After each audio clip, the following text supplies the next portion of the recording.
Wednesday, and welcome back to Sports Talk in the Burgh. I'm your host, Melina Kniff, and alongside me are our wonderful panelists, the biggest TJ Watt fan I know, Colby Sherwin, the kid with puffy hair, Casey Irwine, and the NASCAR expert, Nate Kingston. Let's get into our first question. The World Cup starts Sunday. Out of the entire field, who do you think will be in the finals, and who do you think will win it all? Colby, I heard you have a hot take on this one, so let's hear it. Okay, so I don't understand how the defending champs winning it all is a hot take. I feel like you guys are just complaining because they're the second best betting odds to win it behind Brazil, who I have them losing to.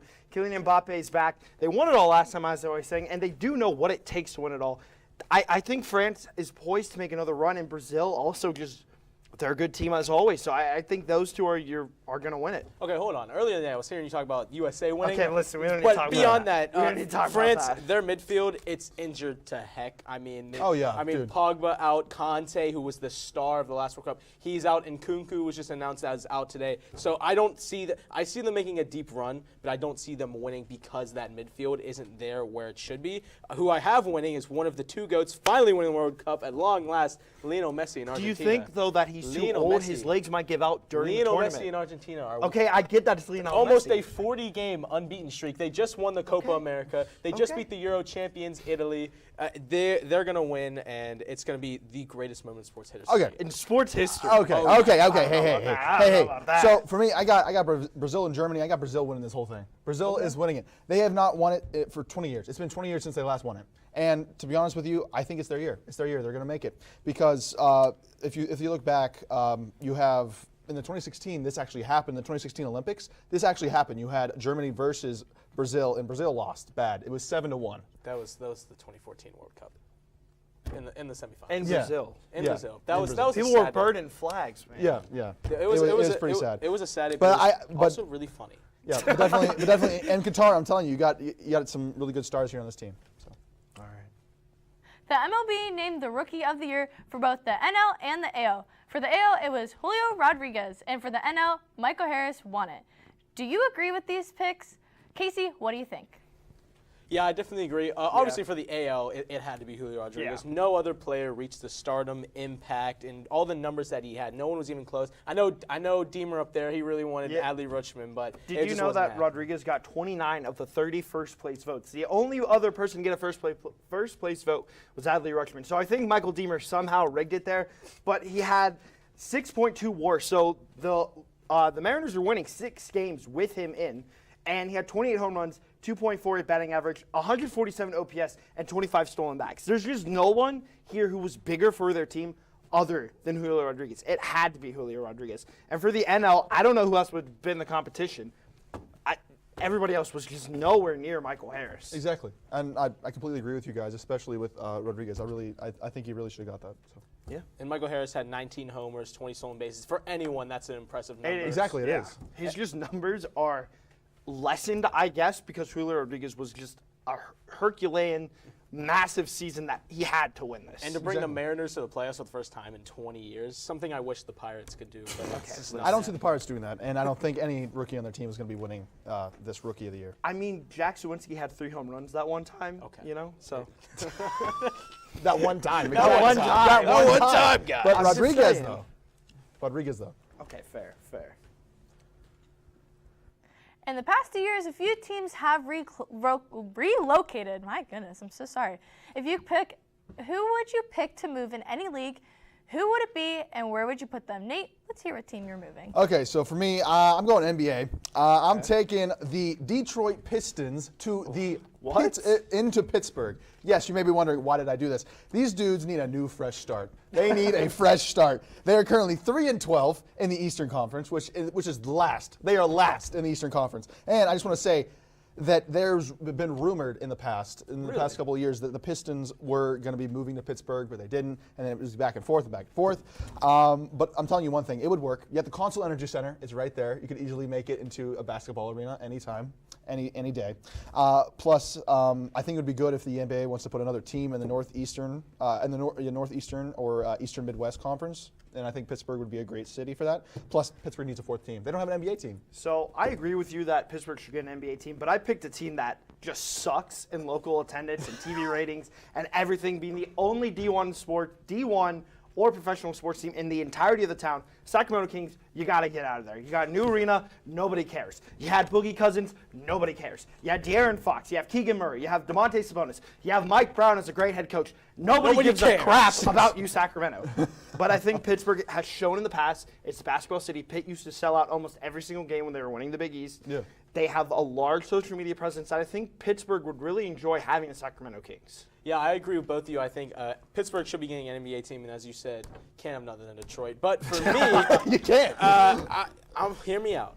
Please do explain. I think there's some shady stuff going on behind the scenes at the Charlotte Hornets. I don't know. Shady stuff. What do you mean? Michael Jordan might be trapping to get some money so he can bet some more. I don't know. I'm just saying Montrezl Harrell and stuff like that. We're breaking news here on Sports It's a Talk in little the Burgh. shady. So the team's going to get moved because, to be fair, they have LaMelo Ball, and still no one cares that much about them. So the people know them for their announcers. So I think they should be moved to the Pittsburgh Hornets, and just so happens that Hornets are already black and yellow. Oh, how about that? How about that? Well, if our panelists had it, we would have basketball here. Anyways, the Carrier Classic was reunited last week as Gonzaga took on Michigan State. Do you enjoy the outdoor games? Colby, let's hear you dunk on this question. Okay, well, I can't dunk, but I absolutely love the Carrier Classic. Starting in 2011, Syracuse took part in it the first time. I think it's a really cool experience. You're playing in front of veterans on Veterans Day on a boat. Like, it's such a cool idea. It came down to the wire this year. It drives so many good viewership, and you have ESPN's #1 duo calling the game. I don't think you could start a year with a better game, especially because basketball typically starts in November. It's a perfect time to begin it. It's a really great way to honor those who served, and the jerseys look phenomenal every year. They do it. The camo versions of the jersey, I loved Gonzaga's. It had Zags on it. It was awesome. Exactly, and I think it's really cool how they're actually doing that, and then they continue to do that because I mean it really accentuates that the veterans and of course of service and all. But I think the game definitely delivered, and it gives that different environment instead of just playing indoors all the time. Yeah, I mean, if you really care about the game, you don't care where it's played, Exactly. indoor, outdoor, whatever. You just want to play ball, unless you're someone like Ben Simmons. But I think a new outdoor environment, it's a very good idea. You just have to have a quick backup in case of weather. Oh, of and course. I would actually be interested in seeing an NBA or college game, big game Yeah. like that, be taken to like a local park or something and play like an NBA street type of game. I think that would be so cool. I mean, it does give off that like street vibe, and like If you play on some pavement or That'd something be like sick. that, and just bleachers in the crowd, Exactly. and like just the fence around. you could see Ben Simmons sit outside on the bench, not Street playing. Clothes Davis would be in his natural Oh my habitat. gosh, it should be Lakers and Nets. It would be great. Oh my Oh, you're gonna goodness. see LeBron outside? His head would be shiny. The Gonzaga Bulldogs open up the year at #2 in the AP poll. As powerhouse Blue Blood, they never won it all. Do you think it's the year they pull it off? Nate, what's your thoughts? Well, I think they can do it. I think they can do it based off of the outdoor game and also in years past. Like they've always been there. They've always been a top seed guy or a top seed team that is, and I think they can do it. I don't think personally that Drew Timme is enough to bring them a championship. I love the stash. I love you're it. doing I I love love it, but it doesn't help win basketball games. Okay, Oh, but yeah, you got that's Drew true, Timme, true. Malachi Smith, Efton Reed from LSU, Mark Few is back to coach this team. They know what it takes. And if they don't win it this year, I'm tired of the excuses for Gonzaga. I'm tired of them being so high up. You're in a weak conference, then you got to move or something. Exactly. This has to be the year. And here's the thing, actually. Tonight, they play #11 Texas, and then in their next game, they play #4 Kentucky. So if they beat both of those teams, and especially if they do it soundly, then I'd be willing to say, okay, I think this could be Okay, yeah, that's very fair, very fair. But I think they can do it. I think they could. Mark Few is one of the best coaches in all of college basketball. So if he can't get it this year, I really don't know what else they can do as a team. They've put the resources in. They've put the time. They've sent guys to the pros. This has to be the year it gets done. Sending it to the UPMC Event Center, the RMU women's basketball team is off to the best start since the 80s. What player has impressed you the most? Casey, what do you got? I think Phoenix Gideon, she's the best player on this team by a decent bit, I think. And I think it's shown in their 4 games. She's had 14, 20, 18, and 18 points in their first games. The team revolves around her. Wherever they need a bucket, they go to her. And it's just going to be interesting to see how it correlates whenever the team gets into the Horizon League. I think that was the question going into this year with Esther Castillo leaving, going pro. Sol Castro's out for a long period of time. Ashai Klovenstein transferred as well. Who was going to step up? And no matter who we picked in the situation, the fact that they're off to a great start is fantastic. But I agree with you, Phoenix Gideon. Out of all years, she has 64 points on the year. She's averaging 16. She's shooting .463. She leads the team in rebounds, and that's what they needed with Castro gone, with Ashai Klovenstein leaving. This is what they needed, and they do need to continue shooting the ball while this conference play continues. But I think with Phoenix Gideon, you have that leadership. She's very calm on the court, no matter what's going on. If they're giving up a lot of rebounds, if their game's not going their way, she's very calm on the court. She's taken a bigger role this year compared to last year. Yeah. I just think Phoenix Gideon's been huge for them. No, I agree with both of you guys. Another player that I think has really been popping off is Danielle Voltic, or Danny. Yeah, seeing her play in the last couple games and actually actually being there at the games, she has put up a constant of 9.5 average points, 5.5 average rebounds, and she's got 15 points in the last 2 games. She was the #1 scorer in the past game.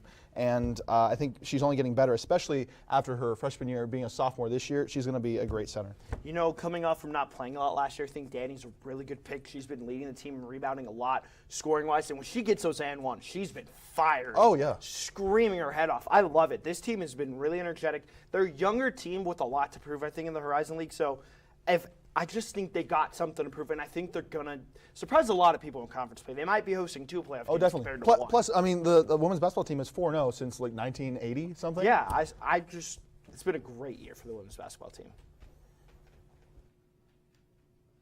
The RMU men's basketball team has begun the year 2-1. As the year continues, who has impressed you the most? Colby, as one of the loudest fans at the games, let's hear from you first. All right, first off, the Pitt Greensburg guys deserved everything I said to them. But It was uncomfortable. It was. Listen, Enoch Cheeks has been phenomenal. I was at the game in Columbus when he dropped 17 points against Ohio State, a Big Ten team. They were focusing on him. The fans were screaming at him, and he proved himself. He is averaging 18.5 points a game, 3 rebounds, and the eye test, in my opinion, he's been better than Khalil Spear. He's been better than TJ Wainwright. He's been better than Stephon Walker. He's shown time and again, he's the guy of this team.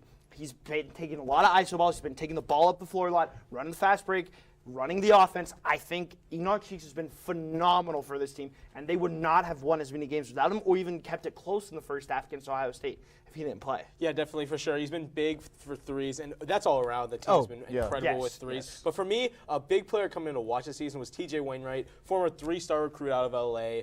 Big transfer for this team, and he hasn't started, but he's got a lot of bench minutes, and he has been very impressive. He's got great playmaking ability. You can see he already has a solid connection with his teammates. I remember a big play in the Pitt Greensburg game was 4-point shot over rec specs. So, you know, I'm interested to see how he keeps going and if he can work his way into the starting line, because I would be very interested in seeing how he works against starters in the Horizon League. He's very young, but in that Ohio State game, he looked a little lost in the first half. But in the second half, he really showed up. He seemed to calm himself down. I think that's a lot of what we've seen is the guys have calmed themselves down in a lot of these games. Speaking of another young guy, I have Stephon Walker. He's a freshman, and he's playing pretty well.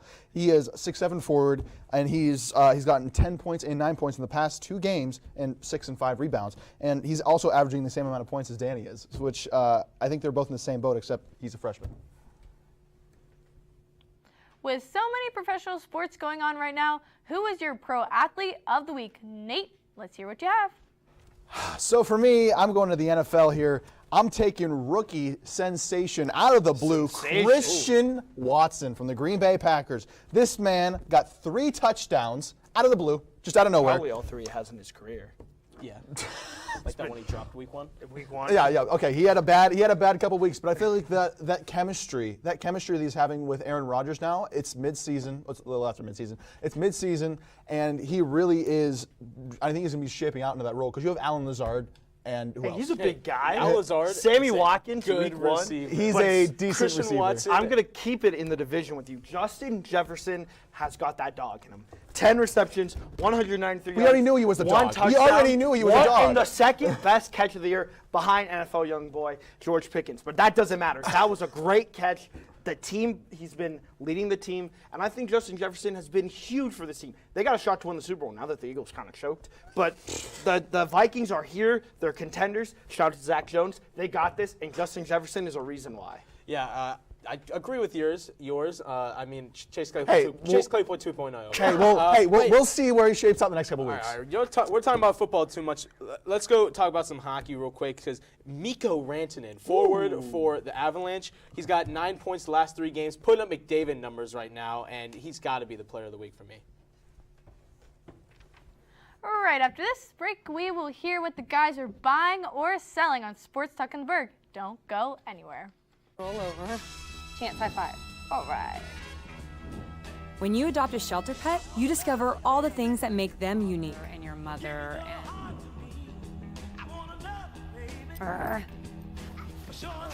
I am totally a hot person. Right, guys? Thanks for being honest.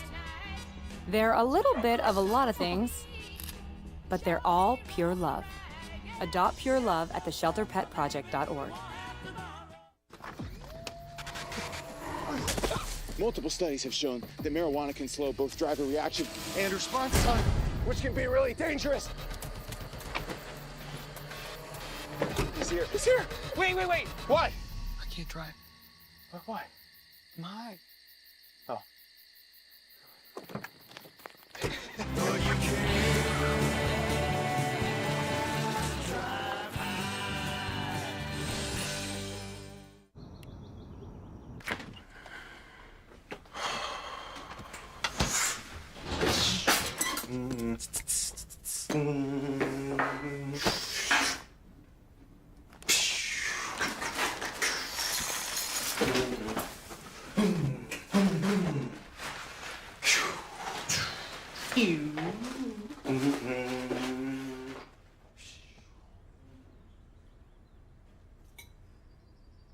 Stem is precise, no margin for error. Dare to forget that. Dare to have fun with it. Get weird with it. Dare to send those old STEM theories flying past the neighbor's house into outer space. Dare to program something internet-breaking, record-breaking. Dare to blow their minds. Dare to learn the difference between sedimentary and metamorphic rock. Go find those rocks. Dare to keep daring. Dare to STEM. Check out She Can STEM to get started. Welcome back with our favorite segment on Sports Talk, Buy or Sell. The football team might be 0-11, which is so sad. They have burned the red shirt of the true freshman Zach Tanner. Do you think the team will stick with him next year? Colby, let's see if you can score a better record with this question. Okay, well, I hope I can do better than 0-11, but I think they got to stick with him. Melina was just saying they burned his red shirt stupidly. The coaching staff making a very bad decision on that. But he's done all right. 47.5 completion percentage, almost completing half his passes, 2 touchdowns. He does have 8 interceptions, but as a true freshman, you're gonna have to accept mistakes along the way. But at this point, with the amount of mistakes that the coaching staff made with his development, you've got to just ride with this guy. Oh, yeah, you have to. There's not much you can do. Zach Tanner was thrown into a bad situation. The team stinks. There's not a good receiver on the roster. I don't know who he's throwing to, but you got to stick with him.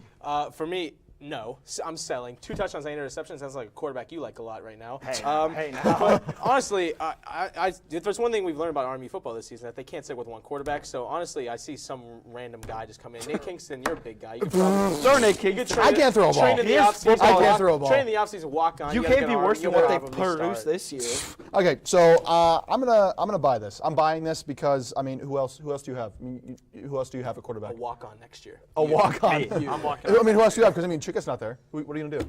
Walk on Nate Kingston. Save Army football. Do you buy that the football team will win on Saturday, or would they go 0-11? Take it away, guys. Yeah, I'm selling. They got no shot in this. From what I've seen, just blatantly. from what I've seen, every single game, terrible. They have no shot. They're going to lose 45-0. Guaranteed on Sports Talk in the Burgh. I'm buying. They're going No. to win. How? The fans are going to How? storm the field. And they're playing Bryant, the second to last You team. tell If me there's how any they're gonna game that they're going to win, it's going to be this one. How are they winning? How? Elijah Jackson will get 12 Have you yards. ever heard of a miracle? Do you believe in miracles, Nate I Kingston? believe in miracles, but not in this one. It's going to happen. Don't hate. Okay, so Storm the field if they win. I'm selling this. I mean, are you kidding me? The closest they had to winning was the first game of the season. And guess where we are now? Guess where we are now? They have not won a game. If they win this the game, first quarter against if they big win teams. this game, the other team is going to be pitying them at this point. At this point, that's what it is. I apologize if that's what it is. I've been on losing football teams before, but never a winless. Let's hope they get a win. Do you buy the Pens will turn it around or sell them and think they will miss the playoffs? Okay, well, I'm going to have to buy, but this team is starting to scare me a bit. But Sidney Crosby, 7 goals. Jason Zucker, 4 goals. They've got to clean up the defensive core. It was terrible. Mitch Marner was bullying you by your goalie. That's bad defense. Jeff Petrie was a bad trade to begin with. He's been nothing but terrible. I love the guy. Nice dude. Terrible. He's done nothing but made things worse. Both are coaching issues with goalie and defensive play, so I think they can fix it. The power play, we were at the game, did look dominant for times. Though, if Jordy Ben wasn't a god, Sidney Crosby has a hat trick. So, like, you take the good with the bad. I'm going to buy, but after watching that game last night, it's a little shaky. I mean, they were pretty bad. The defense is terrible. I think they had 2 good minutes of hockey that entire night. The power plays. Yeah, but well, the one power play isn't going to win you a hockey Well, game. how many games have they lost? How many games have they lost in a row now? How many is that, like 8 now? I don't. It should be around 8 or 9. Yeah, I was saying, they lost at least 8 or 9 games. I am going to buy this because I feel like the Pens are a playoff team. They are. They always make the playoffs. They should always make the playoffs with the roster they have. They should make the playoffs. But I just want to point out before we go, the Malkin, Letang contracts, mistakes should not have happened. Yes. With our last buy or sell, do you buy that one of our 2 basketball teams will make March Madness? I'm going to buy it. I think the women's basketball team is poised to make a run. I was saying they're built for this. Rebecca Duomo, Phoenix Gideon, Mackenzie Milia, Danny Volvatic. So many things. And Sol Castro is going to come back. They're too talented to miss it. And Coach Bisegula has been huge. He's been really helpful. I think they're poised to do it. They're going to win the Horizon League tournament.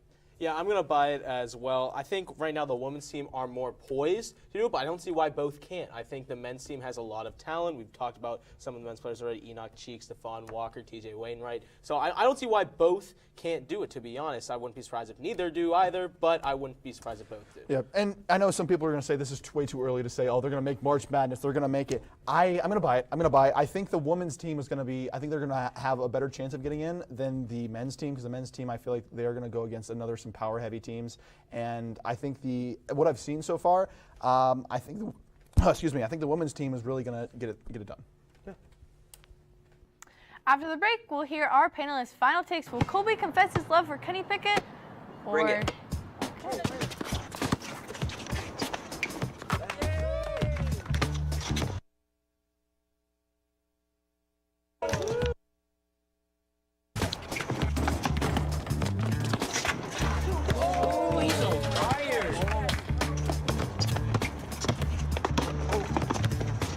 Time out, guys. I'm late to dinner. My mom's gonna kill me. Catch you guys later. Mom wants us home. Okay. Bye, guys. You guys need a ride? Sure. Yeah. All right. How about some one-on-one? I gotta go eat, man. Sorry, I'll see you later.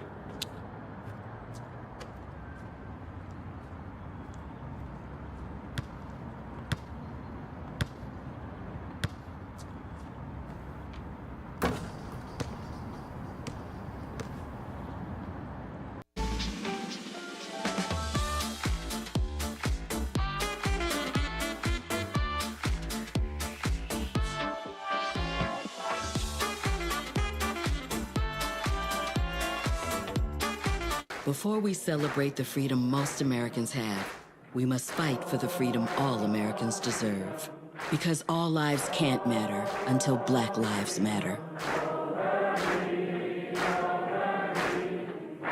When I was your age, I was just like you, fascinated by stars.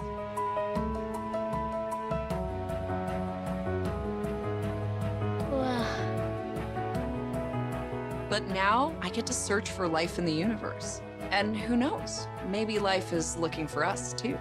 So we're like aliens to them? Yeah. Does anyone want to be a scientist now? I do. Awesome. We need more girls in STEM. Maybe we can find aliens. Let's go right to our panelists' final takes. Colby, take it away. Lavelle Davis Jr., Devin Chandler, and Deshaun Perry. All three of these young men lost their lives over the weekend. When I sat down to write this, I thought about saying how Kenny Pickett is good or how the Penguins will be all right, but I couldn't shake how I felt when I saw this news over the weekend. Two of these three men are younger than I am, 21. First, my thoughts and prayers go out to the families. I can't even imagine what they're going through. But I want to take this time to say, hug the ones you're close to. Say you love them. You don't know how much time you have with them. And for the Cavaliers canceled their final game of the year. UVA did a fantastic job with an outpouring of social media on every single team in the conference. Once again, my thoughts and prayers go out to those families and players on the team. So, as a Steelers fan, the following news I found a little insulting. That being the NFL moving the Steelers and Bengals game from Sunday Night Football to a midday 4:25 game. The NFL switched the time with the Chiefs-Chargers game, which I believe this is going to be a big regret by the NFL to make this decision due to the impact of a Steelers and Bengals game. Who wants to see a one-sided Chiefs game compared to a heavy, entertaining AFC North matchup? Plus, these two teams will be wearing their color rush uniforms that they only wear once or twice a year. So, why wouldn't you want to see this on Sunday Night Football? Family, food, football. That is what Thanksgiving is all about, and I am so excited to watch the Dallas Cowboys lose to the New York Football Giants. It's such a great tradition. I love it, love it, love it, love it. Oh my God, turkey, stuffing, everything, but also one of the worst traditions ever. Why do we have to watch the Lions play football on Thanksgiving every single year? They're terrible. They never win. They're one of the worst franchises to exist in sports history. Why do I need to watch them enjoying some delicious green bean casserole? It's just not necessary. Colby, I can't wait to have some Cajun turkey with you as we sit down and watch the Dallas Cowboys lose this Thanksgiving. I don't want to try Cajun turkey because I don't want incurable stomach diseases.